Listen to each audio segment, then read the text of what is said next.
One of my favorite moments was actually waking up and seeing that I'd made $1,100 overnight from this really simple design. It was a surreal moment, and it was also the first time I realized that it didn't really matter what I ended up doing, I would figure out how to make it work. And that's what this video is about. I want to share with you how I made $73,000, what product I actually sold in order to make that, and I'll share that exact product with you, but also why I quit after making $73,000. Because who the hell quits after making a whole bunch of money? I do. But there was good reason for it, and that's what I'm going to share. So I finished school at 18 and immediately proceeded to go on a gap year. This gap year was really, really cool. It was where we were studying, we'd go on activities. There was about 100 other guys in another country, and it was just a lot of fun. It was actually one of the first times I realized how different I was in comparison to all of these other people. Most of them were Americans, and I realized how different I was from a monetary standpoint. They were all incredibly wealthy, or I guess they weren't wealthy, but their parents were wealthy, and our upbringing was so different. I actually felt really out of place, and in a way it was good because it really motivated me to want to succeed and want to do better and try and have more money than I had growing up, because that's always a good driving force. And I'm not saying I had no money, because that wouldn't be true. You know, I grew up very happy, you know, with quite a few siblings in a house and all of that. But what we didn't have was, we didn't really go on holidays. I didn't go and buy things. Everything you had to be careful, you know, and I wanted to be able to grow up and not have to worry, you know, be able to just do whatever I wanted, which is quite difficult. So what basically happened is I went out for a gap year, which was meant to be a whole year, and I ended up leaving after 5 months to pursue my first proper business venture, despite everyone, my parents, my friends, my teachers, everyone telling me it was a very, very stupid move. It was an immature move. It was silly. I did it anyways, and boy, am I thankful that I did it. Now, being completely honest here, it wasn't immediately successful. There was tons of trial and error. I wasted some money, but I do think that overall, for a business, and especially a first business, it was quite fast in terms of the success that it did have. I started with print on demand. And if you don't know what print on demand is, it's just basically where you are designing a t-shirt or a product, you put it online, you get sales, and then the printing partner that you're using will ship it out, will print it, will handle everything. So I started with my first very scalable design. That's what I did. I did scalable design because it just made sense. And I did it with Teespring. This was when Teespring was a good platform. And I started with $10 Facebook ads to get my first sales. And I spent quite a lot of $10 before I actually got a successful ad. It was kind of scary because I didn't actually have that much money to play with. And I needed one of these ads to be successful. I needed one of these t-shirts to be successful if I wanted to continue. But not just continue. I had so much pressure to succeed because everyone had told me what a massive mistake this was. So not only did I want to succeed for myself, I wanted to succeed to prove everyone wrong that leaving after 5 months instead of doing the whole year was a good choice. And I think that actually motivated me even more because, well, there was absolutely no way I was coming back and failing. I couldn't let it happen. Once it started working though, oh my gosh, it was amazing. And there were times where I didn't think it was going to work, but I kept going. I kept making ads. I kept trying new scalable designs, new professions, new styles, new fonts before I was able to find like the secret sauce. It's not, that's a silly way of putting it. But before it was able to click. Once it clicked, oh, it was euphoric. It was insane.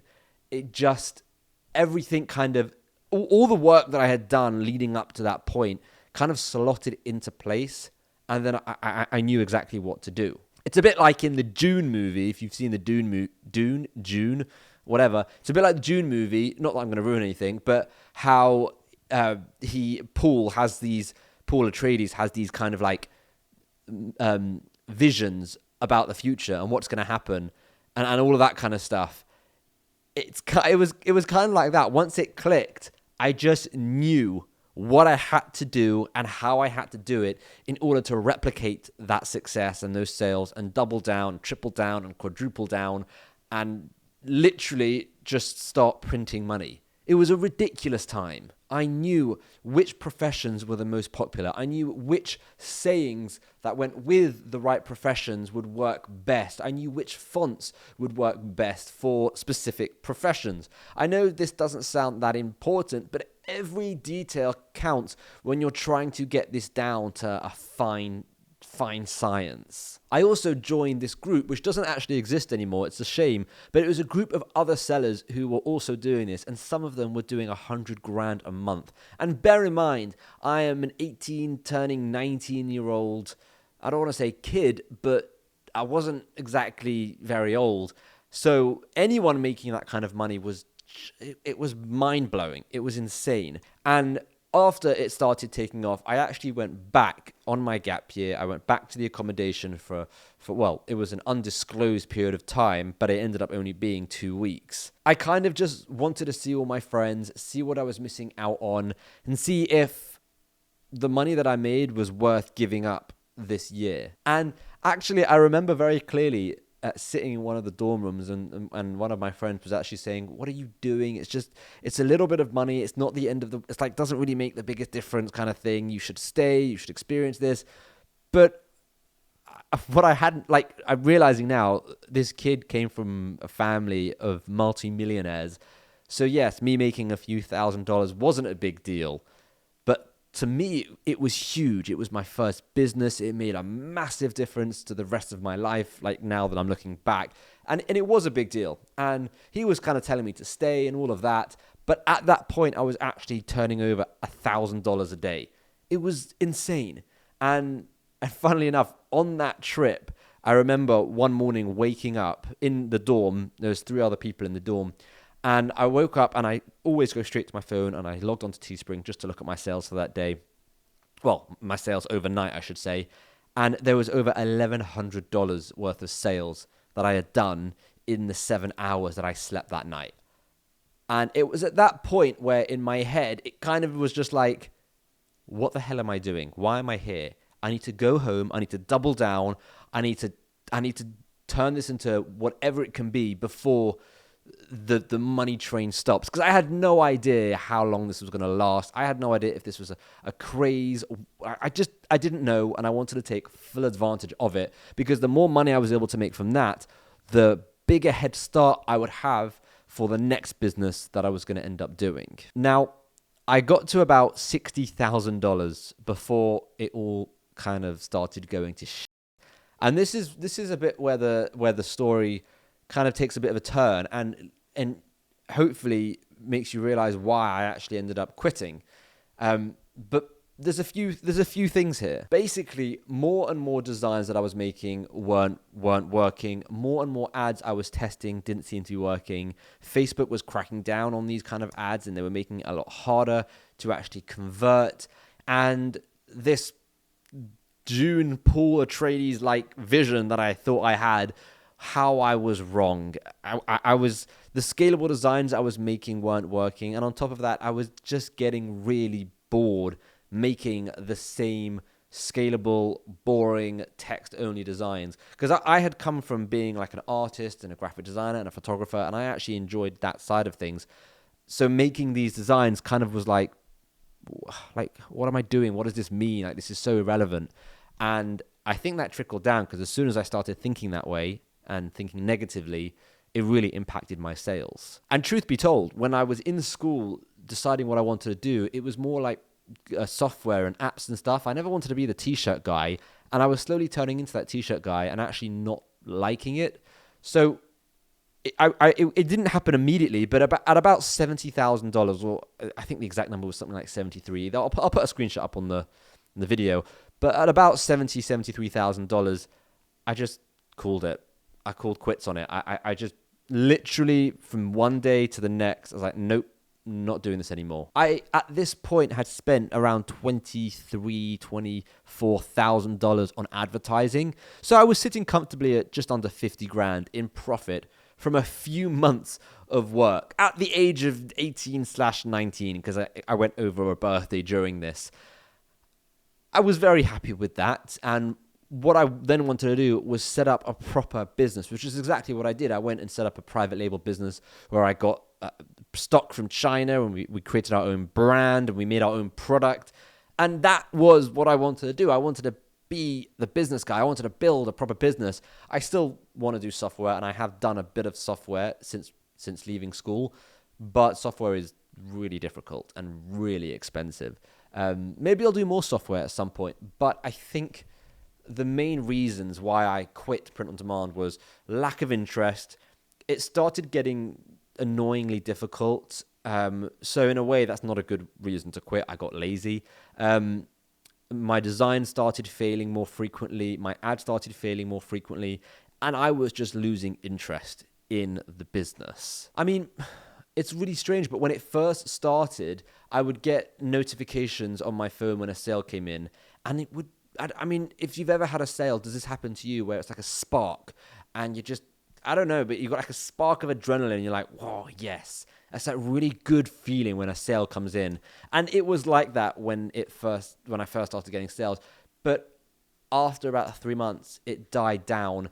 And because it started getting so difficult and all of that, when a sale did come in, I did get excited by it, but not as much as I hoped I would. So I stopped cold turkey and I quit print on demand. I quit Teespring. I quit making t-shirts, and I moved on to Amazon. I moved on to Amazon FBA private label. However, this video is not about Amazon private label. This video is about print on demand and about my kind of story. And in a way, it's cool because 4 years later, in 2020, I made a video talking about my story. And that video completely popped off. It did so well. It's got 5,000 views, 10,000 views, 20,000 views, 100,000 views, 150,000 views.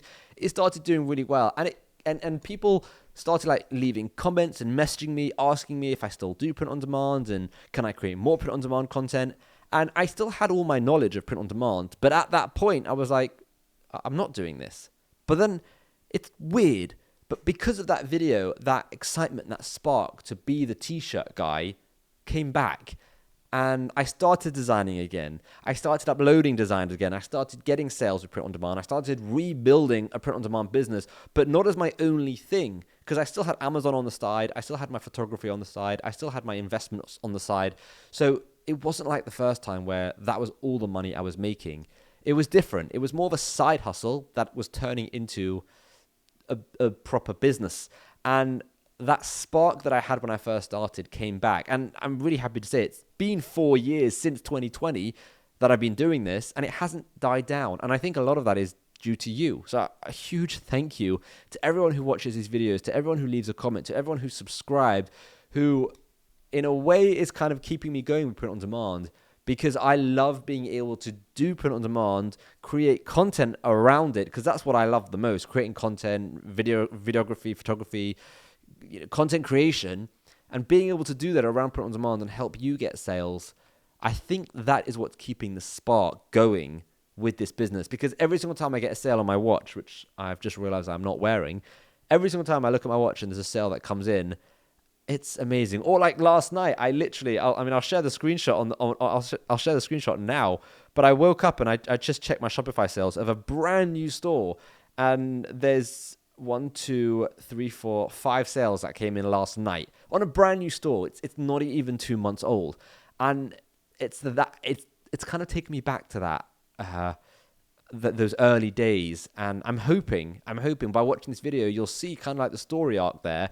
And I'm not unhappy that I quit, because it led me down to the Amazon FBA, where we made a lot of money and did a lot of great things. But it also, Amazon led me to YouTube, making YouTube content, which led me to making the print on demand video that kind of got me way back into print on demand. And like I said, because I was doing other things at the same time, there was no pressure with it. I didn't care how long it took to get sales. I restudied it. I just delved into the world of print on demand. I learned all about designs, and now actually I'm making those basic designs that I made before, but I'm also making like actual graphics and more like pieces of art, because I've learned how to sell those kind of things, and I've learned a lot more, and I know a lot more just in terms of marketing and business than I did when I was 18, 19 years old.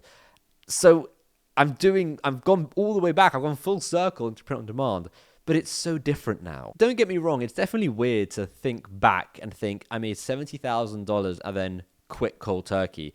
Like, or what the hell was I thinking? Like, if you think about it, it was a really stupid move. But actually, what's more stupid is I should have just put all of that money into Bitcoin, because I'd have over $200 million dollars now. But hindsight is a wonderful thing. But anyways, it was a strategic move, because it allowed me to learn so many businesses along the way. So rather than just being the t-shirt guy, I've now done Amazon, I've done investing, I've done photography, I've done service-based jobs, I've done freelance writing, I've done funnel building, I've done courses and products and memberships. And so I feel like I've also worked for a software company. So I feel like I've gone down a really cool path because I decided to quit. So there's nothing wrong with quitting and trying something new. And maybe that spark will come back and you'll go back to it like it did for me. Maybe it won't. I don't know. But I just think whatever path you end up taking can be the right path if it's something you want to do. I mean, if I never quit, I probably would never have started YouTube. And speaking of YouTube, if you haven't already subscribed to the channel, please do that. It will really help me get to 100,000 subscribers and get that play button. And that is my ultimate goal here with YouTube anyways, to hit the 100,000 subscribers, because even though it doesn't mean anything, it means something to me because of the 8 years of effort I've put into this channel and all the content that I create. It's kind of just like it's my university diploma. You know, it's stupid, but it is what it is. I think the biggest takeaway from this is there is no rush. There is no rush to this business. It can spend your time getting it right. Take your time. Now might not be the right time. The business isn't going anywhere. This was 10 years ago I started, and I came back to it 4 years ago, and nothing changed. And even now, and I built this new store to prove, even now it's still not oversaturated. There's still potential. You can still build a store. And I'm telling you, 3-4 years from now, you will also be able to build a store if you know exactly what you're doing, and maybe you're following the right person, or you've really learned how to do it. So don't rush into it. There's no date on this. Take your time and enjoy the process. And if you can enjoy the process, you'll stick with it a lot longer. If you have all that pressure to succeed right now, you might give up, and it's actually likely that you'll give up because that pressure will get to you. At the end of the day, it's important that you do what's right for you. If you have to quit and move on to something else, that is absolutely fine. If anything, it might be the best thing that you ever do. And most importantly, throughout the last 10 years, don't listen to the people around you being negative. If someone is saying, don't do this, it's going to fail, don't do that, this is your life. This is not their life. I fully understand if someone who's really experienced is giving you advice in what you should do, but someone who's just being negative, saying it's not going to work, don't do it, and not actually giving you any positive advice, then they're just being negative. And I think we can all agree that those people need to be just ignored. But anyways, yeah, that is my story of how I made $70,000 and then quit. Just like that. But also how quitting was the best thing I ever did, because I've now come back to it and it's so much better. It's so much more fun, and I'm enjoying it so much more than I did first time around.